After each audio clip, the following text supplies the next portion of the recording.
de Rois, chapitre 21, verset 1. Je lis la parole du Seigneur.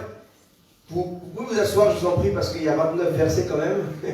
Je vous en prie, vous avez honoré la parole de Dieu. Et je vais lire la parole du Seigneur, donc, pour que nous puissions comprendre le contexte, je vais nous demander de nous concentrer attentivement dans tous les versets qui vont être lus. Après ces événements, voici ce qui arriva.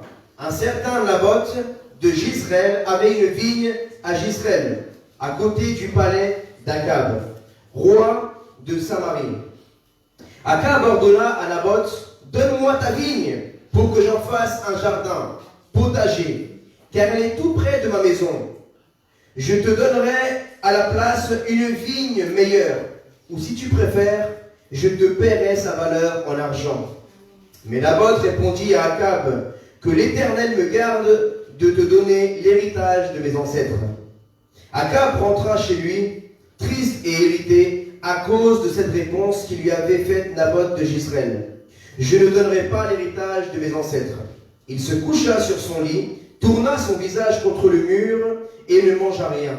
Sa femme, Jézabel, vint le trouver et lui dit, « Pourquoi es-tu triste et ne manges-tu pas ?» Il lui répondit, « C'est parce que j'ai parlé à Naboth de Jezreel et que je lui ai dit, « Donne-moi ta vigne pour de l'argent, ou si tu veux, je te donnerai une autre vigne à la place. » Mais il a répondu, « Je ne te donnerai pas ma vigne. » Alors sa femme, Jézabel, lui dit, « Est-ce bien toi maintenant qui es roi d'Israël? Lève-toi, prends de la nourriture et que ton cœur se réjouisse.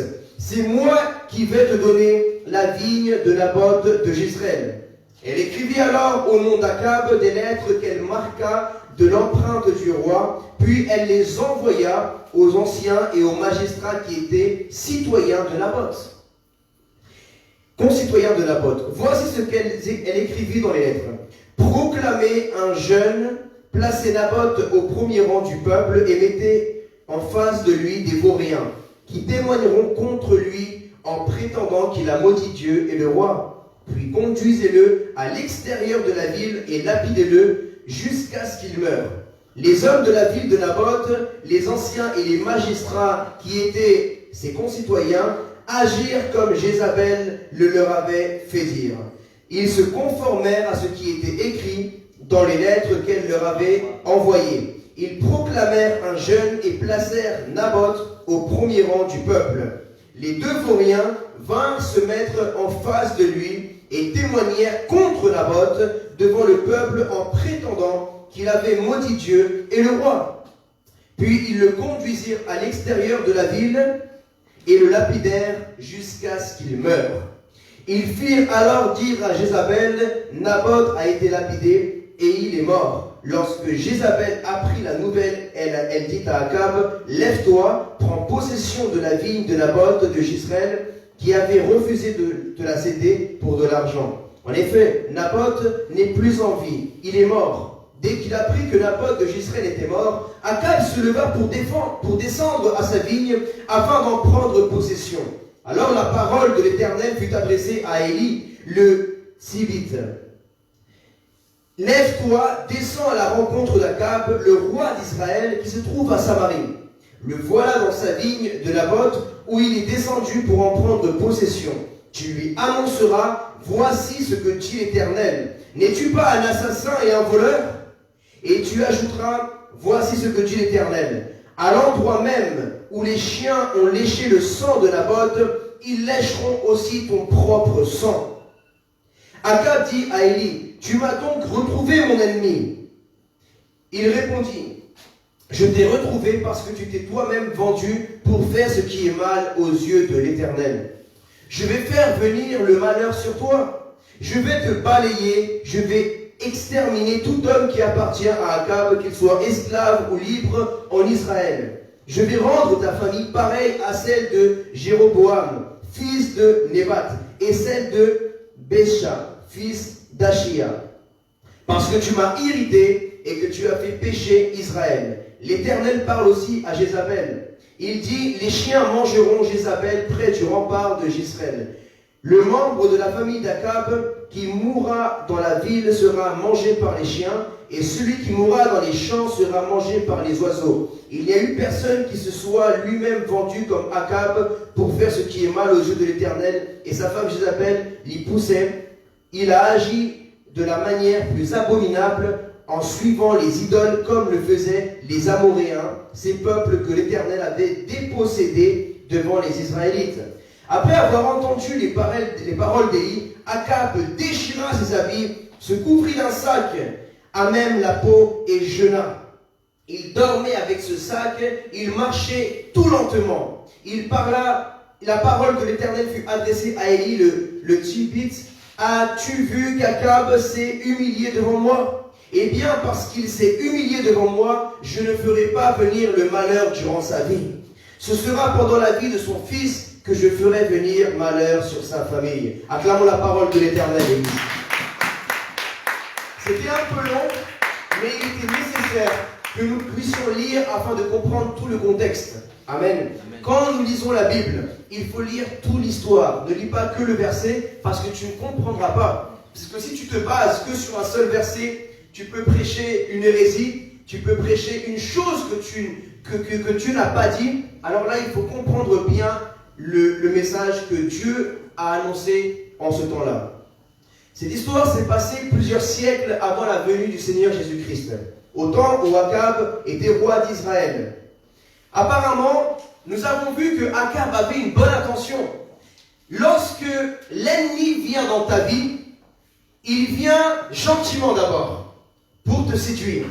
Te séduire parce qu'il veut ton héritage. Rappelez-vous que la vigne que Naboth avait était l'héritage de ses ancêtres. Et Akab est venu parce qu'il voulait prendre cette vigne particulièrement qui était l'héritage de Naboth. Alors, premièrement, il est venu et il lui a proposé une autre vigne. Alors, apparemment, il n'y a rien. Le diable arrive, il te propose une vigne, il te propose quelque chose qui paraît que c'est identique, mais ce n'est pas pareil. Le diable est une illusion. Le diable veut te mentir en te faisant croire que ce qu'il te propose est semblable à ce que Dieu t'a déjà donné par ton héritage en Jésus-Christ. Amen. Akab vient en te proposant de l'argent, en te proposant les trésors de ce monde. Mais Naboth ne s'est pas laissé séduire par de l'argent. Naboth a pris une ferme décision. Naboth a pris la ferme décision de ne pas vendre son héritage contre les trésors de ce monde. Naboth a pris la décision de rester ferme, quitte à perdre sa vie. Alléluia. Alors apparemment, il venait avec une bonne intention. Et si on lit ce passage, on pourrait dire, oh pauvre Akab, Naboth est méchant. Le but d'Akab, c'est de te faire passer pour le méchant. Le but du diable, c'est de te faire passer pour toi le méchant et lui, celui qui est triste et qui est déçu. Rappelez-vous, lorsque Jézabel, qui était une femme mauvaise, qui était une femme qui semait du venin dans le cœur de Akab, son mari, il n'était pas une bonne conseillère pour le roi Akab. Lorsque Akab s'est couché, il était triste, il était abattu parce qu'il voulait, mais ce n'était qu'un caprice. Ce n'était qu'un caprice. Et parfois, Akab représente les caprices que nous avons dans notre vie. Des caprices qui ne viennent pas de Dieu. Des caprices qui semblent être bons. Une vigne est bonne, une vigne porte du fruit. Mais souvent, ces désirs d'acheter une vigne que Dieu ne t'a pas dit d'acheter sont des caprices qui ne viennent pas du Seigneur, mais qui viennent de l'ennemi, d'Akab. Akab était couché et il avait deux décisions. Il avait une décision à prendre. Il aurait pu choisir la bonne décision. Lorsque Jézabel est venue lui parler, lui dire, en gros, il lui a fait comprendre qu'elle allait tuer Naboth. Mais Akab n'a pas empêché Jézabel. Akab n'a rien fait pour empêcher Jézabel de tuer Naboth. Et là, nous voyons que dans la vie, nous devons empêcher, si nous pouvons empêcher des injustices qui vont ramener la mort de quelqu'un, physique ou spirituellement. Alléluia. Alors, nous allons ensemble analyser, vous pouvez prendre des notes, mes frères et sœurs. Prenez des notes si vous avez un stylo, si vous pouvez noter même sur votre note de votre smartphone. Nous allons étudier ensemble ce passage. Alors, nous allons voir les noms des différentes personnes et des lieux. Naboth. Naboth, en hébreu, veut dire fruit. Nous voyons que Akab s'en prend à quelqu'un qui a du fruit, qui est le fruit, qui porte du fruit. Akab ne va jamais s'en prendre à quelqu'un qui ne porte pas de fruit. Alléluia. Jezreel, il était appelé Naboth de Jezreel. Jezreel, en hébreu, veut dire semé par Dieu. Semé par Dieu, ou planté par Dieu, ou Dieu a planté. Amen. Dieu t'a donné un héritage. Dieu a semé quelque chose en toi, dans ton cœur, dans ta vie. Et Akab veut te prendre ce que Dieu a semé en toi. Alléluia. Akab représente le diable, l'ennemi, spirituellement. Lorsque nous lisons la Bible, il y a une interprétation historique, mais il y a aussi une interprétation prophétique. Le diable veut te voler ton héritage. Il veut te prendre les fruits que tu portes. Vous savez, une vie est une terre qui porte du fruit. C'est une terre fertile qui produit du vin. Le vin représente spirituellement le sang de Jésus. Rappelez-vous, dans les paroles du Seigneur, il a dit, voici le vin qui représente mon sang. Le sang représente le sacrifice. Le sang représente l'alliance. Naboth avait une alliance avec Dieu. C'était son héritage. Akab n'avait pas d'alliance avec Dieu. La vigne d'Akab n'était pas la vigne de Naboth. La vigne, ce que Akab a, ressemble à ce que Dieu t'a donné. Mais ce n'est pas pareil. Ce n'est pas pareil. Parce que le diable ne va jamais s'intéresser à une terre stérile. Le diable ne va jamais vouloir te prendre quelque chose qui ne porte pas du fruit. Le diable ne va jamais vouloir te prendre quelque chose que ce n'est pas Dieu qui te l'a donné. Si tu as quelque chose que c'est Dieu qui te le donne, le diable voudra te le prendre et te l'enlever. Alléluia. Je n'ai jamais vu quelqu'un, vous savez, pour ceux qui ont grandi à la campagne, ou ceux qui viennent d'Amérique latine, de d'autres pays d'Afrique, où, vous savez, souvent, on a l'habitude, avec des cailloux, quand on est enfant, de jeter des pierres sur les arbres pour faire tomber les fruits. Et je crois que je n'ai jamais vu personne, sauf si c'est même un insensé, prendre des cailloux pour jeter sur un arbre qui ne porte pas de fruits, pour faire tomber rien, sauf s'il veut juste s'amuser et perdre son temps. Mais le diable n'a pas de temps à perdre. Dis avec moi, le diable n'a pas de temps à perdre. Alors si le diable n'a pas de temps à perdre, pourquoi toi tu perds ton temps? Même le diable qui s'est éloigné de Dieu, qui a désobéi Dieu, ne perd pas une seconde. Il ne perd pas son temps dans des bêtises, dans des futilités, dans les choses de ce monde. Mais nous, en tant qu'enfants de Dieu, en tant que chrétiens, nous perdons des journées, des heures entières à faire des choses qui nous font perdre du temps dans la prière, dans la lecture de la Bible, en agrandissant notre héritage éternel. Le diable nous fait perdre du temps en alimentant les désirs de notre chair, en faisant des choses qui ne portent pas un fruit éternel, qui ne nous ramènent pas des récompenses dans le ciel, dans l'éternité. Prends ton temps, sème-le, plante-le, là où tu peux sauver des âmes, là où tu vas récolter pour l'éternité, dans l'héritage éternel. Si le diable utilise des personnes, alors, un peu plus loin, nous avons vu que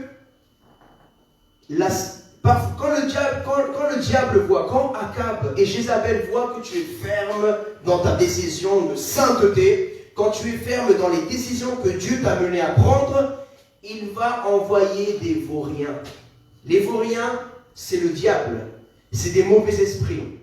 Et des personnes qui se laissent utiliser par le diable pour te calomnier et pour dire du mal de toi, même des mensonges de toi. Jézabel n'a rien trouvé pour faire que Naboth vende son héritage à Akab. Qu'est-ce qu'elle a fait? Elle s'est servie de son autorité. Non pas pour la gloire de Dieu ni pour donner la vie, mais elle s'est servie de son autorité pour donner la mort. Elle a écrit une lettre, comme vous l'avez lu, nous l'avons lu dans la parole de Dieu, et elle a écrit aux anciens. Imaginez les anciens qui dit la Bible, ils étaient concitoyens de Naboth. Ces personnes-là étaient amis avec Naboth, ils mangeaient avec Naboth, et ils se sont laissés envenimer par Jézabel. Dis à ton voisin, ne te laisse jamais envenimer par Jézabel. Et du caractère. Le caractère du Christ. Jésus-Christ n'a pas cédé face au venin du serpent. Mais Judas, lui, a cédé. Naboth aurait pu représenter Ésaü. Pourquoi? Parce que Akab lui a proposé une autre chose envers un bien matériel, un bien de ce monde, un trésor de ce monde, que ce soit une terre, que ce soit de l'argent. Il lui a proposé un bien terrestre en contre de son héritage. Ésaü a cédé, il n'a pas eu du caractère. Il n'a pas eu le caractère du Christ. Il n'a pas su dire non quand il fallait dire non. Il a vendu son héritage contre un plat de lentilles. Ésaü. Il a perdu son héritage. Ne sois jamais un Ésaü qui échange ton héritage contre des choses de ce monde. Quand Dieu te dit oui, c'est oui. Quand Dieu te dit non, c'est non. Judas, on lui a proposé la même chose que Akab a proposé à Naboth. L'héritage de Judas, c'était Jésus-Christ, la vie éternelle. Judas a échangé son héritage contre de l'argent. Et après, il s'est culpabilisé et il est parti se suicider. Qu'est-ce que nous remarquons par cela? Nous remarquons que Naboth est mort. Littéralement, Naboth est mort physiquement.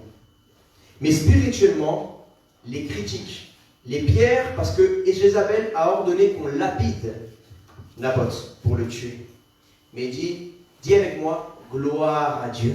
Gloire à Dieu. Quand les gens me lapident. Quand les gens me lapident. Parce que ça mène à la mort de mon vieil homme. Parce que ça mène à la mort de mon vieil homme. Lorsque Dieu permet, pourquoi Dieu a permis cela? Parce qu'il avait déjà prévu quelque chose après. Quand Dieu permet que des Jézabel utilisent des vauriens, parce que les gens qui te calomnient sont des vauriens, n'ont pas de valeur. Mais ceux qui sont derrière, ce sont des mauvais esprits. Tu es un instrument soit entre les mains de Dieu, soit entre les mains du diable. Et toi ne deviens jamais un vaurien. Alléluia. Je déclare que dans l'église, Jésus mon refuge, et dans le corps du Christ, il n'y aura jamais des vauriens qui vont lapider les autres. Amen. Ses concitoyens. Parce que là, les propres concitoyens ont lapidé leurs concitoyens Naboth. Nous sommes une église, nous sommes des frères et sœurs en Christ. Amen. Nous avons le même sang spirituel qui est le sang de Jésus, qui nous a justifiés de notre péché. Nous sommes coupables, mais nous sommes recouverts de l'innocence de Jésus-Christ, qui nous justifie devant Dieu et qui nous permet d'entrer dans notre héritage, dans la vigne éternelle qui est Jésus-Christ. Amen. Amen. Ne calomnie jamais un de tes concitoyens de ton église. Et même une autre personne. Ne te laisse jamais influencer par une personne physique qui veut te faire dire du mal d'une personne ou qui veut te mettre du venin contre quelqu'un d'autre. Ou même spirituellement, parfois le diable va essayer à travers des pensées et même parfois à travers des rêves. Il y a des rêves qui ne viennent pas de Dieu. Et toi, tu te fais des jugements sur des personnes par des rêves parfois. Attention à toi. Parce que de la même personne, des gens peuvent rêver bien et d'autres peuvent rêver mal. Alors qui a raison? Les deux ont le Saint-Esprit. Comment tu fais pour savoir?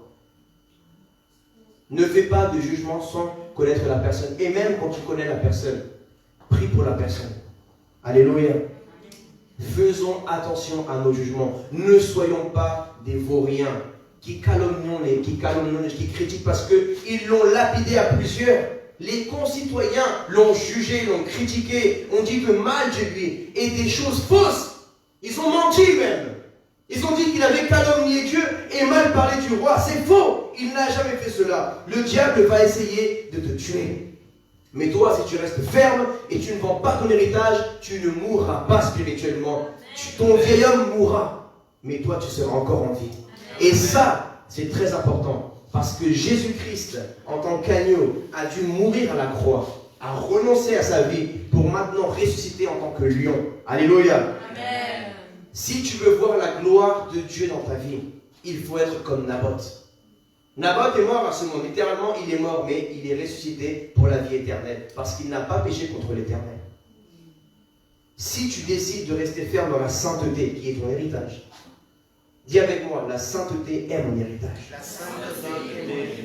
Le diable veut te prendre ta sainteté.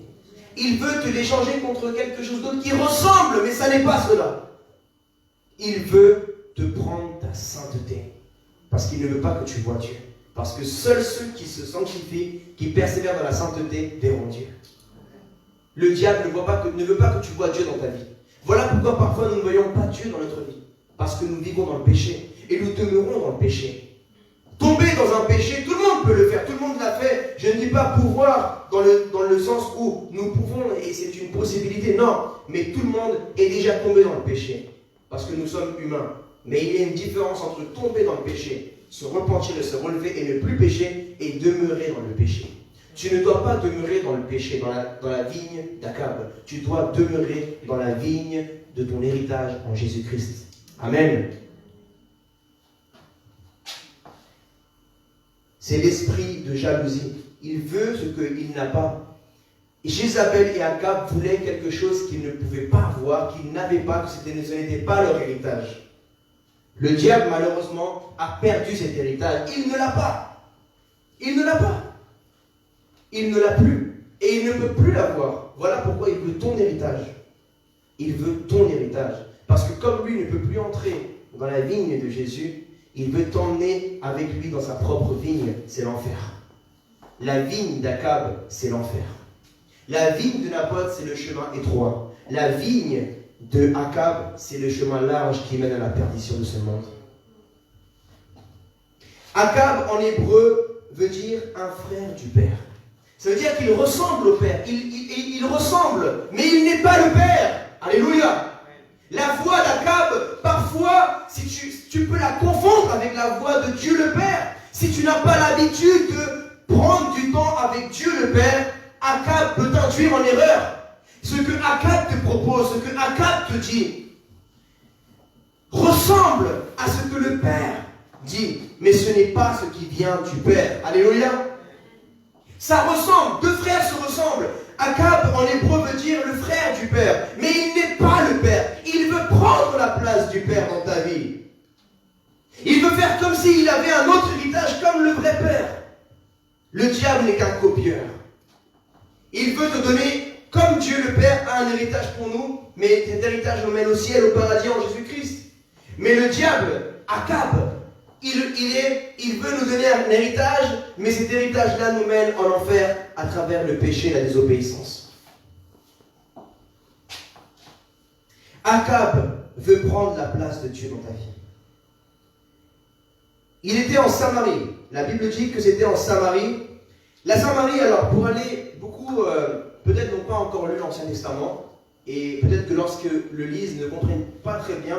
Alors nous allons aujourd'hui, je vais vous expliquer ce que la définition de la Samarie. C'est un lieu qui est en Israël. Alors, il est dit, Samarie est une ancienne ville de la terre d'Israël. Là, c'est un peu d'histoire, c'est un peu de géographie pour que quand vous lisiez les passages de la Bible, il est important que vous puissiez étudier la parole de Dieu. Alléluia. Si vous étudiez la parole de Dieu, les villes, les noms des personnes, les territoires, tout cela a un sens dans la Bible. Rien n'est placé par hasard. Il y a une révélation derrière les noms, derrière les territoires, derrière les arbres, la nature, toutes ces choses-là. D'ailleurs, nous voyons, avant de venir à cela, que Akab demande la vigne de Naboth pour en faire un potager. Il veut en faire un jardin, il veut en faire un potager. Ça veut dire que, plus loin, je vais expliquer le plan de Akab dans ta vie. Il veut changer ta mission. Toi, tu avais reçu l'héritage d'une vigne. Et le diable, il veut changer ta mission. Il veut changer ton identité, ce pourquoi tu as été créé. Il veut prendre ta terre, non pas pour en faire une vigne comme Dieu te l'avait donné en héritage, mais il veut en faire un potager, un jardin pour lui. Pour lui. Revenons à Samarie, avant de développer plus loin. La Samarie, c'était une ancienne ville de la terre d'Israël. C'était la capitale du royaume d'Israël au XIe siècle, au environ 8e siècle avant Jésus-Christ. Les ruines de la ville sont situées dans les montagnes de Samarie, dans le territoire gouverné par l'autorité palestinienne au jour d'aujourd'hui. À quelques kilomètres de la ville de Naplouse. C'est une ville qui existe aujourd'hui. Selon la Bible, elle a été fondée par Omri, roi d'Israël, vers 876 avant Jésus-Christ. Elle a été détruite par le roi assyrien Sargon, lors de la chute du royaume d'Israël en moins 722 avant Jésus-Christ. On en voit encore les ruines des murailles du palais des habitations. Elle est assiégée et détruite par Jean Hicran Ier au 1er siècle avant Jésus-Christ. Puis vers 30 avant Jésus-Christ, Hérode Ier le Grand fait reconstruire la ville sous le nom de Sébaste. Ça veut dire que la ville a été reconstruite sous un autre nom, dont les ruines ainsi que celles de la ville publique sont encore visibles. Le village arabe voisin porte toujours le nom de Sébaste. La Samarie est le nom historique et biblique d'une région montagneuse du Proche-Orient ayant constitué l'ancien royaume d'Israël autour de son ancienne capitale Samarie, proche de Sichem, de l'actuelle ville de Naplouse.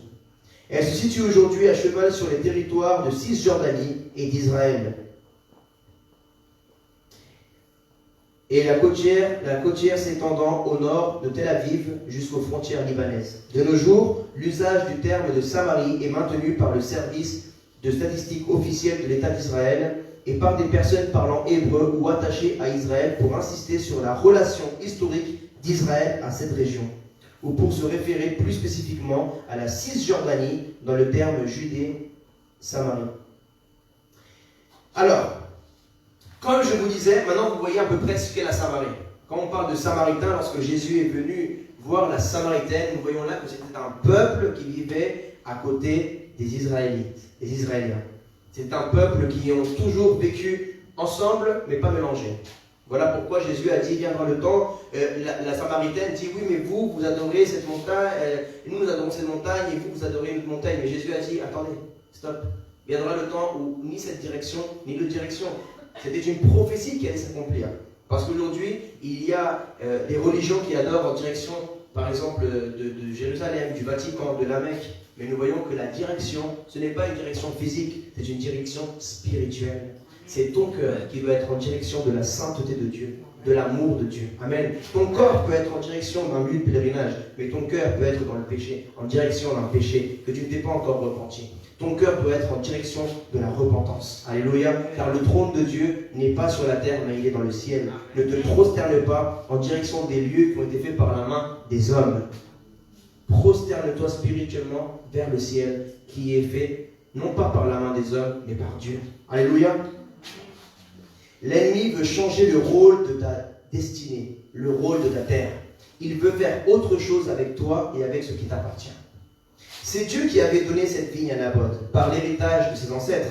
Mais Akab voulait prendre la place de Dieu en donnant une autre vie qui n'était pas son héritage. Ça ne vous rappelle pas lorsque Jésus a fait son jeûne de 40 jours pour chercher la volonté de Dieu et pour rentrer dans son ministère?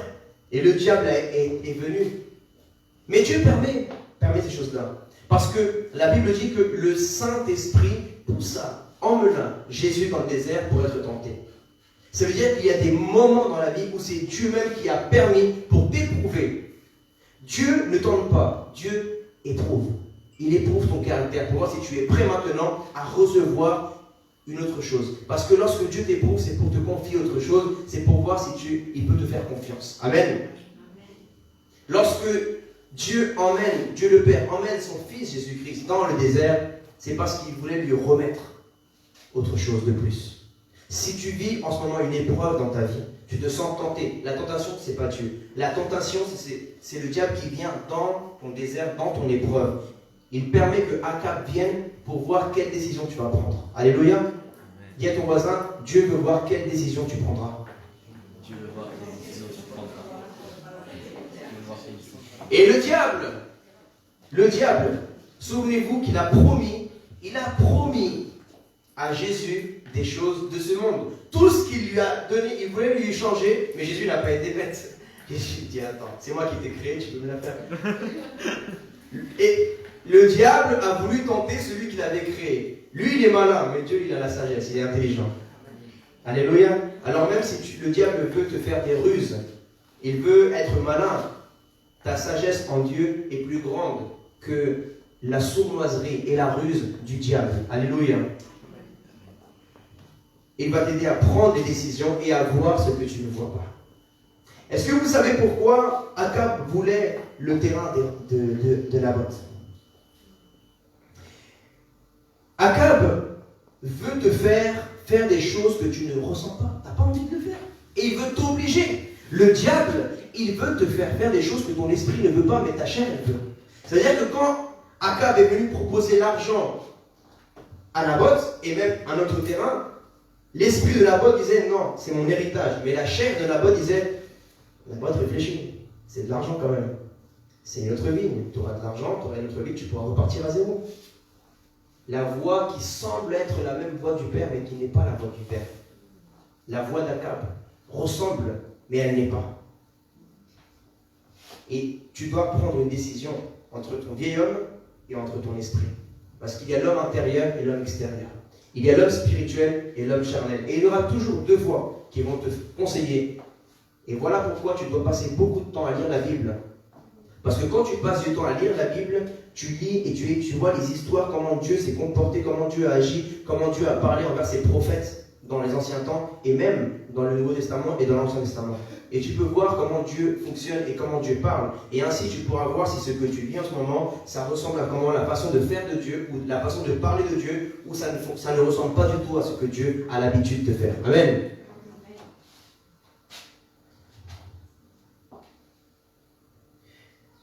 Naboth a dû prendre la décision de ne pas vendre son héritage, même si cela allait lui ramener des problèmes. Parfois, il y a des décisions, des obéissances envers Dieu qui te ramèneront des problèmes. Parce que Dieu aussi veut voir que même si tu tiens bon dans la décision, tu ne vas pas faiblir dans les difficultés que tu vis, mais tu vas être fidèle même en ayant des problèmes. Dieu dit, waouh! Même dans l'obéissance, c'est pas quand tu obéis que tout va bien. Regarde Jésus, il a obéi et il a fini sur une croix. Parfois, l'obéissance peut te mener à la croix. Mais après la croix, c'est glorieux. Amen. L'obéissance de Naboth l'a mené à la mort physique. Mais après, il était délivré de ce corps incorruptible, de ce corps corruptible, de ce corps pécheur. Il a été délivré du péché et il est rentré maintenant dans son corps céleste, spirituel, dans son destin spirituel. Quand ton destin humain meurt, ton destin spirituel prend naissance. Quand je parle de la mort spirituelle du vieil homme, ça représente que tu dois renoncer à ta chair, à ton ego, à tes mauvaises pensées, à tes mauvais désirs, à ton mauvais caractère. On doit renoncer à la vanité de ce monde pour se centrer sur ce que Dieu a pour nous dans le monde spirituel. Amen. Et oui, il lui a pris la décision de ne pas vendre son héritage, même si cela allait lui coûter sa propre vie. Naboth a été ferme. Dis avec moi, Naboth a été ferme. Je serai ferme comme Naboth. Je ne vendrai pas mon héritage. Il a perdu sa vie humaine pour gagner sa vie spirituelle. Parfois, tu dois perdre pour gagner. Mais attention, Jésus l'a dit, personne ne me prend ma vie, c'est moi qui la donne et je la reprends. Ça veut dire que quand toi tu crois que tu perds, tu n'as pas perdu. Dis à ton voisin, tu n'as rien perdu. C'est une illusion que Akab te fait croire que tu as perdu. Oh, j'ai perdu mon ex, j'ai perdu mon ex, j'ai perdu ci, j'ai raté ce boulot, Non, tu n'as rien perdu. Parfois, il faut que tu lâches. Parce que si tu as trop de choses dans tes mains, comment tu vas recevoir la bénédiction de Dieu si tu as les mains prises par les choses de ton passé? Il faut parfois que tu lâches prise de ton passé pour pouvoir saisir ce que Dieu a pour toi. Sinon, tu as les mains chargées et tu ne pourras pas recevoir ce que Dieu a pour toi. Abraham a dû prendre cette décision. C'était très difficile pour lui. Il avait Ismaël dans ses bras, mais Dieu avait pour lui Isaac. Il a dû lâcher Ismaël pour avoir les mains libres pour prendre son Isaac. Si Abraham n'aurait pas lâché son Ismaël, il n'aurait jamais pu prendre et jouir pleinement de la bénédiction qu'il avait en Isaac. Et aujourd'hui, il n'y aurait pas la descendance du peuple hébreu et il n'y aurait jamais eu Jésus et on n'aurait jamais pu recevoir le pardon de nos péchés parce que Jésus devait naître de descendance d'Isaac. Alléluia. Et il y a des décisions dans la vie parfois qui coûtent et qui font mal. Les gens peuvent penser que ça ne fait rien, ça nous fait mal. Ça nous fait mal. Mais il faut obéir au Seigneur. Amen. Les gens pensaient, c'est facile pour Naboth. Naboth, il a dû être malheureux. Seigneur, j'ai raté une opportunité. Il y avait une affaire, un business vraiment incroyable. Peut-être j'aurais pu repartir à zéro avec ma femme et mes enfants. Là, c'était l'opportunité. J'allais recevoir de l'argent pour sortir de la pauvreté, sortir de tout cela. Il m'avait même proposé un autre terrain, plus de l'argent. Et j'aurais pas eu de problème. J'aurais été même en faveur avec le roi Akab. Si je l'aurais recroisé, je lui aurais demandé un service, il aurait été en faveur. Il m'aurait dit oui, vas-y, t'inquiète. Mais là, c'était dur pour Naboth. Et les concitoyens de Naboth ne sont même pas mis à penser, c'est dur pour lui. Non, ils l'ont lapidé sans aucune compassion. Sans aucune compassion. Est-ce que c'était facile pour Abraham de sacrifier, de mener Isaac jusqu'au lieu où Dieu lui avait demandé? Non. Est-ce que ça a été facile? Ça a été facile pour Jésus d'aller à la croix? À votre avis? Il a passé la pire nuit de sa vie. Je crois que dans toute l'éternité, Dieu n'avait pas passé une nuit pareille. Ça a été la pire nuit que Dieu a passée. C'était à Gethsémani. Je pense même qu'il s'en souviendra toujours de cette nuit, le Seigneur. Quand les anges, ils veulent lui parler de Gethsémani, ne me parlez pas de Gethsémani. C'est là où j'ai vécu la pire nuit de ma vie. Et parfois, on vit des choses qu'on ne veut plus y penser dans la vie. Mais Dieu nous fait passer par là. Parce que comme on dit, quand tu sors d'Égypte, tu dois passer par le désert pour arriver en terre promise, en Israël. Il n'y a pas d'autre chemin. Parfois, il faut passer par ces moments difficiles. Parce que ça forge ton caractère. Amen. Ça forge ton caractère. Si le vase n'est pas brisé dans le désert, le potier ne peut pas le reconstruire à nouveau, en faire un nouveau. Si tu as trop de défauts de ton ancien vase, et c'est un vase de déshonneur, parce que Dieu veut faire de toi un vase d'honneur. Mais si tu ne te laisses pas briser par le Seigneur ton caractère, il va faire un vase d'honneur, mais il y aura un peu de l'ancien vase qui déshonorait l'Éternel. L'ancien vase que tu étais, ton ancienne nature, l'ancienne femme, l'ancien homme que tu étais un vase de déshonneur. Que le diable utilisait le récipient, ton récipient qui est ta vie, pour déshonorer Dieu. Mais maintenant que tu as été brisé, tu es passé par le désert, par le Seigneur t'a fait prendre en maturité, maintenant tu es un vase d'honneur. Ça n'a pas été facile, ça a fait mal, comme Jésus à la croix, mais maintenant, regarde Jésus, il est heureux à la droite du Père, pour l'éternité. Et non seulement ça a changé sa vie à lui, mais aussi à ceux qui étaient avec lui. Ça veut dire que parfois, les décisions que tu dois prendre, ça ne bénéficie pas que toi. Tu ne dois pas penser qu'à toi. Tu dois penser aux gens qui te suivent, aux gens de ton entourage. Que ce soit une mauvaise décision que tu prends, il y aura des conséquences sur ta famille. Regardez Akab, il s'est repenti, n'est-ce pas? Mais son fils, il a donné son héritage, son péché, et transmis à son fils. Parce qu'un héritage peut être bon ou mauvais. Ça fait plaisir quand on te laisse un appartement et une voiture, tu dis « merci, tu m'as laissé un bel héritage ». Mais quand on te laisse des maladies, quand on te laisse des choses du passé, des problèmes, des dettes, il y a des parents qui décèdent et leur héritage, c'est des dettes. Alors, l'héritage que Dieu a pour nous, c'est la vie éternelle. Amen. Alléluia. Amen. Mais l'héritage du diable, c'est les dettes, et les dettes, tu dois les payer en enfer. Spirituellement. Le diable, le frère du père, lui, il te laisse en héritage des dettes. Parce que lui, il lui proposait un héritage, il lui proposait une vigne à Akab, mais il n'a pas dit la vigne si elle était fertile ou pas. Il a juste dit, je te propose une autre vigne.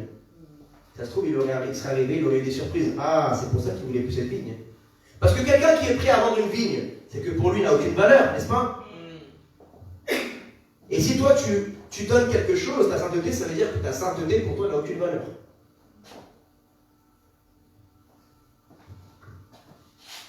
Cela nous rappelle la parole de Jésus-Christ lorsque Naboth a été prêt à perdre sa vie pour la gagner dans le ciel. Ça nous rappelle le passage dans Marc chapitre 8 verset 35.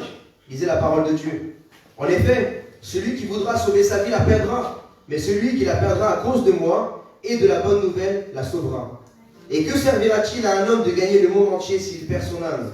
Que donnera un homme en échange de son âme? En effet, celui qui aura honte de moi et de mes paroles au milieu de cette génération adultère et pécheresse, le Fils de l'homme aura aussi honte de lui quand il viendra dans la gloire de son Père avec les saints anges. Amen.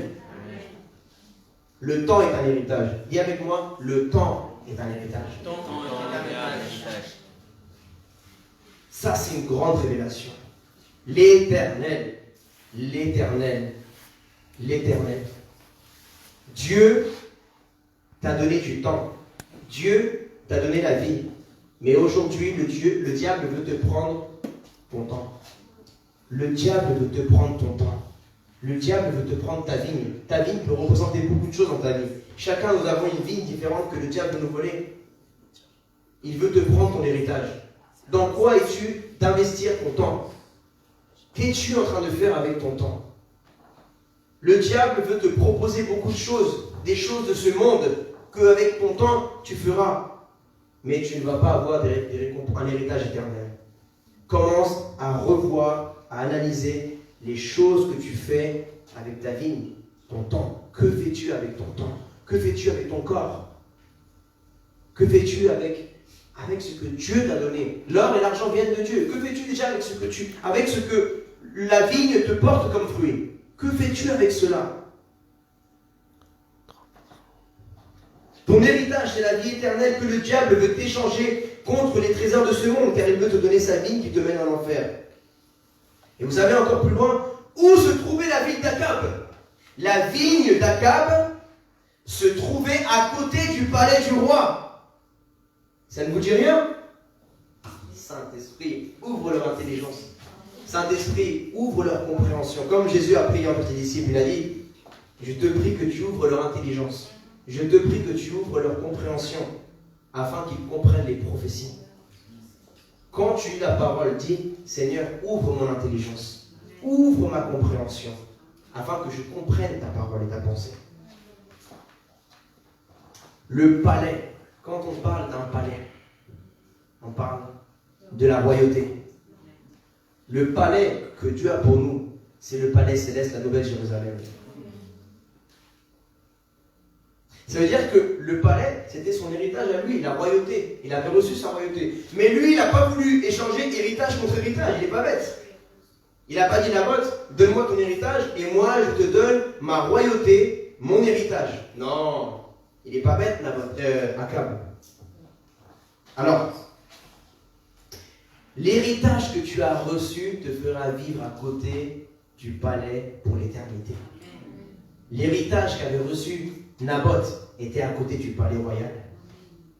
La présence de Dieu, c'est ton héritage. Le Saint-Esprit, c'est ton héritage. Passe du temps avec le Saint-Esprit. Parce que passer du temps dans la vigne, si elle a plus de temps, Naboth passait dans la vigne que son père lui avait donné, plus de temps il passait à côté du palais. Peut-être même c'était sur le même terrain, mais il n'y avait qu'un truc qui séparait. Voilà pourquoi Akab